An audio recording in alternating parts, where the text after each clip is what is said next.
Bom, pessoal, bom dia, pessoal do MEC. Pessoal, começando mais uma aula de história, né? Porque nós vamos ver o capítulo que é os persas, os hebreus e os fenícios, né?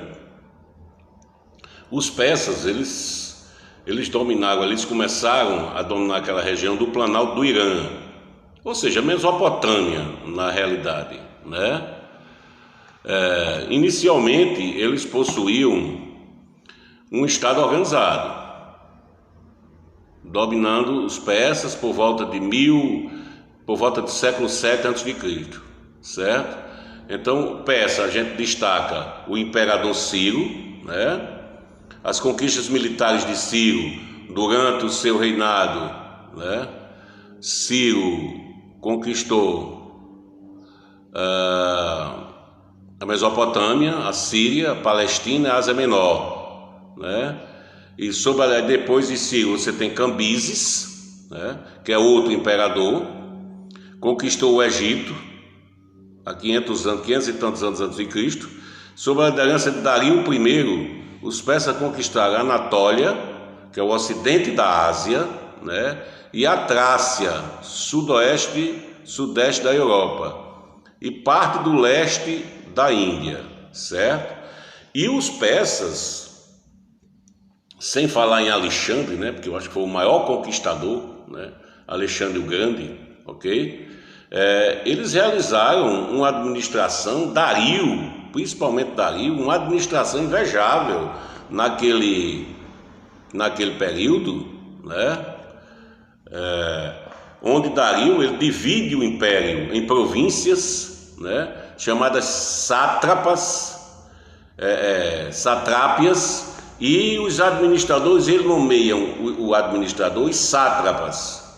As satrápias seriam as províncias e as sátrapas o administrador das províncias. Como se você tivesse um município, um prefeito, ou um estado e um governador. Ele divide, né? Ele cria também um sistema de vigilância, com nomeação de generais e de funcionários reais, que eram chamados de olhos e ouvidos do rei, para percorrer o império e passar informações valorosas ao rei. Por quê? Porque o império era muito grande, não se tinha como, Dario não tinha como saber de tudo do império, então ele nomeava aqueles generais e funcionários de confiança que percorriam o reino e davam notícia: olha, Dario, ali na província tal, na sátrapa, na satrápia tal, governada pelo sátrapa tal, está havendo isso, né? Aí Dario tomava as providências. Isso para a administração do império, né? Não sair, ele deixar de ter controle, né? Você vê, Dario, ele foi tão inteligente que ele não colocou uma capital única para o império, né? Então você tem Passárgada, né? Persópolis, Equibana, Susa e Babilônia eram as cidades que o rei se estabelecia. Quer dizer, em cada região dessa, isso aí era uma capital. Ele passava um tempo em uma capital, um tempo noutra, né? Outra coisa, ele construiu as chamadas estradas reais, que facilitava a comunicação no império inteiro, né? Criação da moeda, né? Do dárico, né? Além do sistema de correio. Veja bem, já naquela época, né? No reinado de Dario I, as relações, e dentre isso, Dario era um homem inteligente, né? E ele tinha uma relação com os povos conquistados, talvez não tanta, né? Mas ele tinha o seguinte: os povos dominados, eles pagavam altos impostos. Os povos já ficavam descontentes por isso. E forneciam homens para o exército e para a construção de obras públicas. Os povos dominados. Os persas permitiam que os povos conquistados mantivessem seus costumes, suas leis, sua língua e sua religião. Evitavam choques culturais e revoltas. Isso é característica de um grande conquistador. Porque os impérios que se mantiveram muito tempo dominando povos, é porque eles permitiam aos povos conquistados ou dominados manterem a sua própria língua, os seus costumes, a sua religião, os seus deuses e sua cultura de maneira geral. Entendeu? Eles não tentavam impor a sua cultura a eles, eles deixavam a cultura deles, que eles professassem a sua cultura. Isso acalmava os povos, isso acalmava quem era dominado e evitava muitas vezes revoltas, tá certo? Era um homem inteligente. Na economia você tinha a agricultura, que era a base da economia, a agropecuária, né, a criação de animais, o artesanato e o comércio. Esse comércio de seda, madeira, joias, né, artefatos, né, artefatos, tá certo? Ok? E saques de guerra e tributos pagos pelos povos conquistados.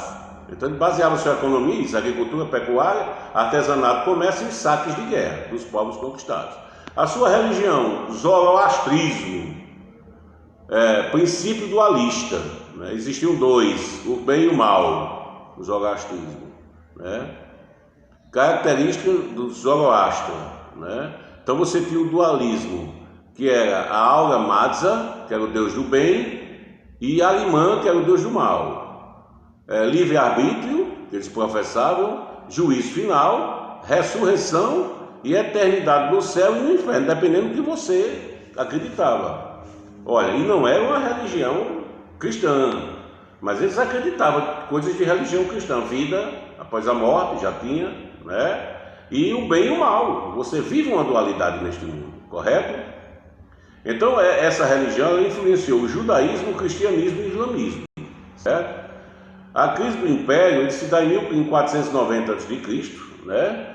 Porque Dario, ao tentar conquistar Atenas, foi derrotado na Batalha de Maratona, durante a Guerra Grego-Pérsicas, ou Guerras Médicas, como chamam, né? Porque os gregos chamavam os persas de Medas, tá certo? Xerxes I, sucessor de Dario, venceu a Batalha de Termópilas em 480, mas fracassou diante dos gregos na Batalha de Pateias, em 479.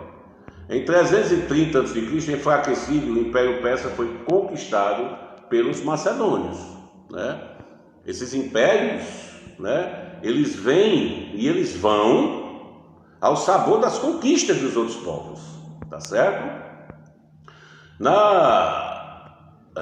Então o império é conquistado pelo Império Macedônico. Depois, nós temos aí os hebreus. A maior parte do que se sabe dos hebreus é na Bíblia. A maior parte do que a gente sabe é o que está na Bíblia, tá certo? Dos hebreus é o que está na Bíblia, ok? Então eu tenho aqui 3 períodos. Os governos dos patriarcas, né? Tipo Abraão, etc. Dos juízes e o governo dos reis. Quando tem Davi, Saul, né? Salomão, ok? Origem são povos semitas. Povos semitas são povos pertencentes aos grupos étnicos e linguísticos que compreendem hebreus e árabes. Segundo o livro de Gênesis, esses povos seriam linhagens distintas de um mesmo ascendente, do nome Sem, filho de Noé. Daí a palavra semita. Então vocês consideram povos semitas, são povos descendentes de Sem, filho de Noé, correto? O primeiro governo foi o governo dos patriarcas, né? O povo hebreu teve sua origem no clã do patriarca Abraão. Todo mundo sabe disso, que Abraão viveu muito tempo, né? A tradição hebraica é caminhada à Palestina, terra prometida que Deus havia prometido, tá certo? Aqui eu tenho um pequeno mapa, né, dessa região onde eles habitavam. E o governo dos patriarcas, panorama histórico. Abraão migrou para Canaã, a nordeste da Mesopotâmia, e seus descendentes viveram na região. Os hebreus se dedicavam à criação de gado, agricultura e comércio. Por quase 3 séculos, os hebreus ocuparam a Palestina, né? Em seguida você tem o governo, né, do governo dos patriarcas, você tem o governo de Israel, né, que era neto de Abraão. E o solo não era muito bom para a agricultura, então parte dos hebreus eles migraram ao delta do Nilo, no Egito, né? No Egito, hebreus e egípcios conviveram pacificamente, né? 1700 a.C. até 1580 a.C. Aí você tem a história de José, que você conhece na Bíblia, né? A escravização dos hebreus pelo Egito pode ter iniciado por dois motivos, né? Dois motivos os historiadores dizem que pode. O primeiro motivo, a aliança dos hebreus com os Hicsos, povo que dominou o Egito entre 1800 e 1700 a.C. Ou conter o aumento da população hebraica que preocupava o governo egípcio. Esse povo pode crescer demais e depois tomar o poder. Está entendendo? Eles se preocupavam com isso, né? Então os hebreus foram submetidos, né, à tribulação coletiva e forçados ao cativeiro no Egito, né? Em seguida, durante ainda o governo dos patriarcas, você tem o chamado Êxodo, no qual os hebreus, liderados por Moisés, eles saem do Egito, que tem a passagem da abertura do Mar Vermelho, né? Eles saem do Egito, né? Na travessia do deserto, do Sinai, que durou 40 anos, Moisés recebeu de Deus os 10 mandamentos. Segundo o Antigo Testamento, uma aliança entre Deus único e os hebreus foi firmada. Quer dizer, a travessia durou 40 anos. Certo? Aí você tem os 10 mandamentos. Em seguida tem, depois dos patriarcas, você tem os juízes, né? Os hebreus, eles tiveram que lutar contra os cananeus e os filisteus. As lutas duraram quase 2 séculos. Os hebreus foram governados por juízes, que eram chefes políticos, juízes, chefes políticos, militares, religiosos, no período entre 1200 e 1050 a.C. Os principais juízes foram Saul, Davi, Débora, Gideão, Otoniel, Sansão, entre outros, né? Esse é o período de juízes, né? No outro determinado período, né, as lutas hebraicas contra os filisteus, pelo domínio da região palestina, fizeram com que os hebreus eles assumissem ou adotassem uma monarquia, né? Então Saul foi o primeiro rei dos hebreus, né? Saul governa entre 1050 e 1010 a.C. Davi sucede Saul entre 1010 e 970 a.C., certo? Depois de Davi, né, que tornou Jerusalém a capital religiosa dos hebreus, conquistou outras terras, etc., você vê Salomão, o sucessor de Davi, dedicou grandes recursos financeiros para realizar obras em Jerusalém, construção de ruas, de palácios do templo de Jerusalém. Permitiu a escravidão por dívida. Salomão, a gente vale uma parte aqui, Salomão, ele foi um dos reis mais sábios que já pisou nesta terra, neste planeta aqui. A inteligência de Salomão é conhecida até hoje. Era um rei bastante sábio. Ele sabia resolver conflitos, né? Após a morte, né, temos o hebreu do Egito, né? Então vamos só. Após a morte de Salomão, os elevados tributos para sustentar os gastos ocasionaram revoltas em razão de que combinaram com a divisão do povo, denominado de cisma hebraica. Então você tem o reino de Israel e o reino de Judá. Qual a característica? O reino de Israel reunia 10 tribos, o reino de Judá reunia 2 tribos, tá certo? Durante a crise desses reis, no panorama histórico, o reino de Israel foi conquistado pelos assírios. Os assírios eram um povo altamente violento, povo originário ali da região da Mesopotâmia, certo? O reino de Judá, em 586, foi conquistado pelos caldeus. Os caldeus, iniciando o cativeiro da Babilônia, certo? Então os hebreus foram conquistados sucessivamente pelos persas, macedônicos e romanos depois disso, né?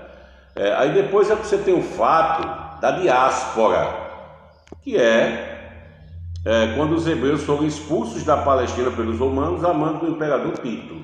Aí você tem a diáspora, os judeus se espalham pelo mundo, né? Eles são monoteístas, né? E até que eles começam a comprar terras durante o século XX, no final do século XIX, século XX, comprar terra na Palestina. Em 1948, a ONU estabelece, cria o Estado de Israel, né, onde você conhece hoje, onde se localiza o Estado de Israel, certo? O último povo foram os fenícios. Os fenícios, eles viviam numa estreita faixa de terra, onde a área para se plantar era muito pequena e ficava às margens do Mediterrâneo. A maior parte da região, pelo ser uma faixa estreita, era montanhosa, então não tinha como se plantar. Então a única saída para os fenícios, né, foi o mar. Então eram excelentes navegadores e comerciantes, os fenícios, né? As características que eles não organizaram um governo centralizado em virtude do relevo montanhoso e acidentado, como eu disse a vocês. As cidades-estados autônomas na forma de governo, leis e comércio, ou seja, não apresentavam uma unidade política, contudo exibiam elementos análogos, como a religião e a língua próprias, certo? Então, a organização econômica, talassocracia, que do grego quer dizer governo, mar e cátria, governo, refere-se a civilizações que tiveram a navegação e o comércio marítimo como principal atividade econômica e o governo controlado pelas elites privilegiadas, de reis, família real, nobres, sacerdotes e comerciantes. Então, talassocracia quer dizer governo do mar, ou seja, civilizações que tiveram a navegação e o comércio como a principal fonte de renda, entendeu? Então a principal fonte de renda é o comércio marítimo. Eles exportavam de tudo, armas de bronze e ferro, joias de ouro e prata, estátuas religiosas, entre outros. E importavam o quê? Marfim, metais, perfume, pedras preciosas, cavalos e cereais, ok? A fundação da colônia, entrepostos comerciais em regiões como a Europa, vamos dizer, na Córcega, na Sicília, Sardenha e sul da Península Ibérica, você tinha entrepostos comerciais fenícios, né? Na Ásia era em Chipre, e no norte da África você tinha Cartago, Hipona e Tanger, como colônias ou entrepostos comerciais dos fenícios. Os fenícios contribuíram muito para o nosso alfabeto, criado como meio prático para auxiliar nas transações comerciais. Adaptação e divulgação da escrita alfabética. Foi composto por 22 sinais. Do alfabeto fenício surgiram os alfabetos grego, latino, árabe e indiano, que o nosso está incluído também no meio, né? Então o alfabeto fenício, nós temos a origem do nosso alfabeto no alfabeto fenício. Que a partir daí que surgiu os gregos e os latinos, e nossa língua, ela é composta por radicais gregos e latinos, né? Eles eram politeístas na religião, né? Cultuavam vários deuses, né? Os principais eram Baal, que era o deus das alturas, da tempestade, dos raios e da agricultura, né? Aian, que era o deus das águas, e Anat, que era o deus da guerra, ok? A região da Fenícia foi dominada por diversos povos também, né? Dentre eles estão assírios, caldeus, persas e os macedônios, tá certo? Beleza? Então, pessoal, vocês fazem o exercício desse capítulo aí, ok? Nós ficamos por aqui. Na próxima eu entro com um capítulo novo, beleza? Na próxima eu entro com um capítulo novo aí, tranquilo? Então um abraço a todos e até a próxima, tranquilo?